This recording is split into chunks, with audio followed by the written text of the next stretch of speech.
A aula que eu dei no SESC, eu dei com o Marcelo Neri, foi sobre os homicídios em São Paulo. A gente discutiu os homicídios em São Paulo e a minha abordagem já é um resultado dos 2 anos de pós-doutorado que eu estou fazendo aqui no Núcleo de Estudos da Violência.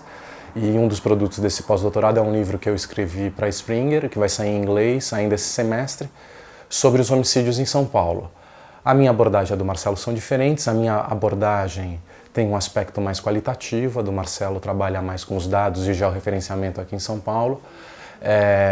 A minha grande questão e a minha principal investigação é em torno da curva de homicídios em São Paulo, que é um período de 50 anos, de 1960 a 2010, onde a curva tem um formato de sino, de uma montanha alta. Isso significa que vinha numa certa estabilidade durante o século até 1960, começa a crescer, cresce muito rápido até 1999, os homicídios se multiplicam por 10, cresce mais de 900%, depois de 99 até os dias de hoje tem caído muito rapidamente e voltado a taxas da metade do século passado.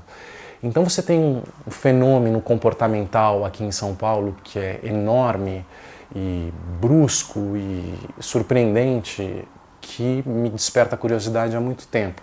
Como é que um tipo de comportamento, como a prática de um assassinato, se multiplica tão rapidamente num período tão curto de tempo? E por que depois de se multiplicar, esse comportamento muda e começa a cair bruscamente ao longo de 10 anos, voltando a taxas semelhantes a que eram antigamente, né? Então, esse tipo de pergunta e esse tipo de compreensão é que eu tenho tentado fazer nas minhas pesquisas faz um tempo. Esses 2 anos do Neve me trouxeram oportunidades de entrar em contato com outras bibliografias, discutindo autoridades, legitimidade de autoridade, questões relacionadas à obediência, porque as pessoas obedecem ou não, questões relacionadas a controles institucionais, a controles informais de comportamento, que me tem ajudado muito nessa pesquisa e no desenrolar dessa pesquisa que eu já tenho feito faz algum tempo. O meu argumento, e é um pouco por onde eu vou no livro, e enfim, é uma coisa que eu tento esmiuçar contando essa história de São Paulo, da violência em São Paulo, e os mecanismos causais que levaram esse processo de contágio e depois esse processo de controle, tenta apresentar uma teoria e um argumento, e o meu ponto é o seguinte: uma teoria capaz de entender o homicídio, de explicar os mecanismos causais que provocaram esse fenômeno em São Paulo, tem que ser uma que dê conta de explicar tanto o aumento como a queda.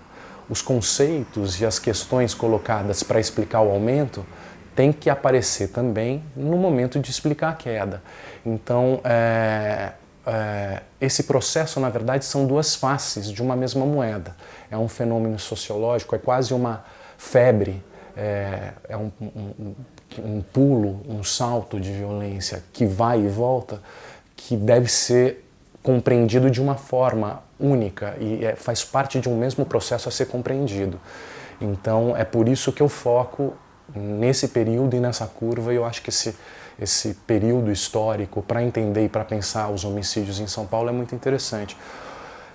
É um aspecto interessante também que são processos concentrados, que acontecem em algumas partes da cidade e em outras não.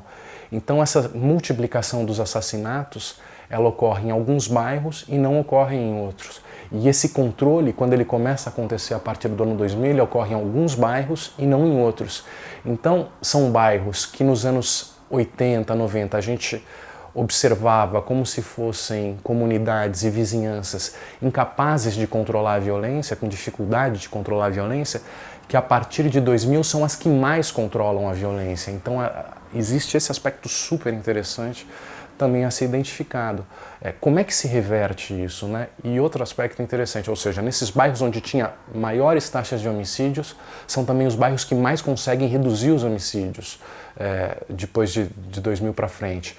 Da mesma forma, os jovens moradores dos bairros pobres e homens eram os grupos que mais matavam e morriam durante todo esse tempo.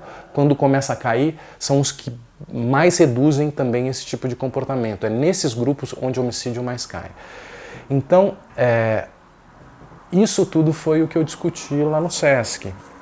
tentando explicar como é que esse comportamento se espalha rapidamente, discutindo principalmente controles e fragilização de controles institucionais e de vizinhança, informais relacionados a territórios e a redes, e também institucionais ligados à polícia e justiça, e depois como é que esses controles se fortalecem e revertem esse tipo de comportamento.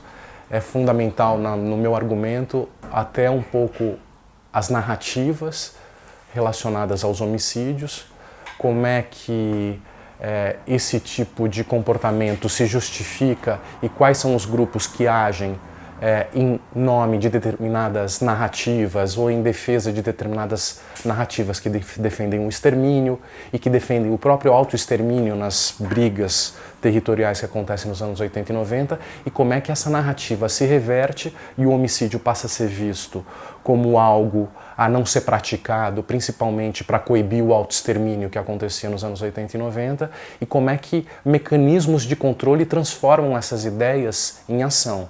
Então não adianta apenas o surgimento de uma ideia em defesa do extermínio ou da prática do homicídio, mas grupos começam a se organizar e agir de acordo com essas ideias, da mesma forma, a partir do ano 2000, quando esse processo de autoextermínio é identificado e começa-se narrativas, vamos parar de se matar, irmão tem que parar de matar irmão, etc., como se formam os mecanismos institucionais e informais para controlar esses tipos de comportamento. Então essas são as principais questões que o meu trabalho tenta dialogar e apresentar e descrever.